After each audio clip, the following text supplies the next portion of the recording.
talking about using ISO images and physical media. For a lot of what we do, particularly because you may be dealing with the same ISO on many different platforms, the same operating system image on many platforms, an ISO image is probably more convenient than physical media. It's no small part because you can move an ISO from one system to another, even if, as long as they have network connectivity with each other, whether it's with NFS or Samba or FTP or whatnot. You can move those around even on a remote location rather than having to send someone into the data center to, hey, take the disk out of this computer and move it to that computer. That's tiresome. You can also do fun things like expose your shared media. Say a directory on your host system as shared media on the guest system, and boom, you've got the same ISO directory on your host and on your guest, so you don't have to worry about downloading ISOs over and over and over again.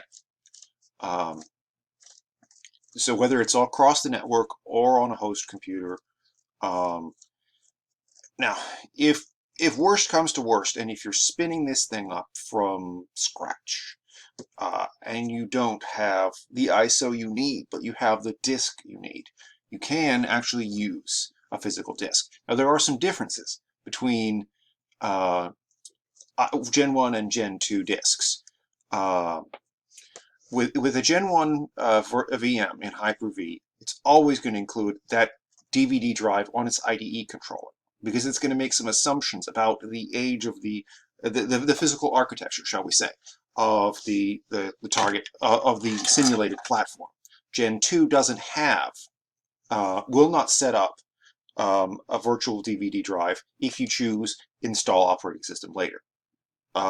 If you point it to an ISO, it will mount that ISO. If you don't point it to an ISO, which is kind of what we're supposed to do, one of the first things you're going to have to do is go in and turn that on. Just go into your Hyper-V settings, go into the VM settings for that specific virtual machine after it's built.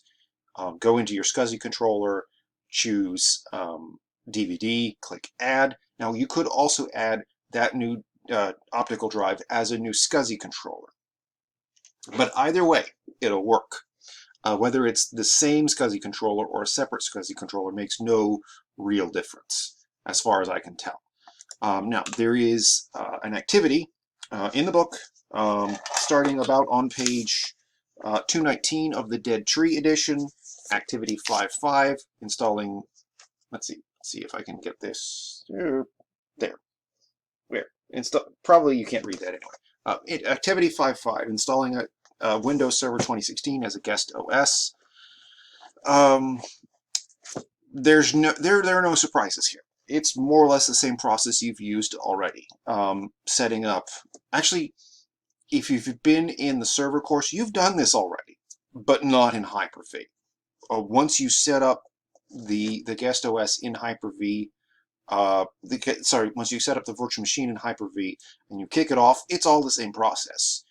You choose your version. If you don't, and if you have the eval ISO still, you just use that. You don't even have to worry about a license key. Don't flip it over into a private LAN segment, a private network just yet, because it probably will need to reach out and talk to the update servers in Redmond or wherever. So don't sandbox it until you're good and set up, until you're good and ready to get it moved over into its new private domain space. Now, one of the things we are going, so one of the other things, once you get that going, one of the other things you can do is set up integration services. This is essentially guest editions or VMware tools, except Hyper-V. It'll give you a set of drivers that will help optimize the guest OS. It'll give you some enhanced mouse support. It will allow you to do some operating system shutdown. It will also set up time synchronization. That could be very useful, particularly if you're, say, simulating if you're simulating a a domain, which of course needs Kerberos, which needs some sign a pretty decent time sync. So those ticket granting tickets and such don't get out of sync with each other. Set all your VMs up with integrated services and time sync. You can also set up data exchange so that the host and the guest will read each other's registries. That doesn't work, of course, with a non-Windows operating system. So that's some of the stuff we need to talk about. We can also add and remove and move virtual machines, and that's what I'm going to talk about next. So thank you for watching, and I'll be right back.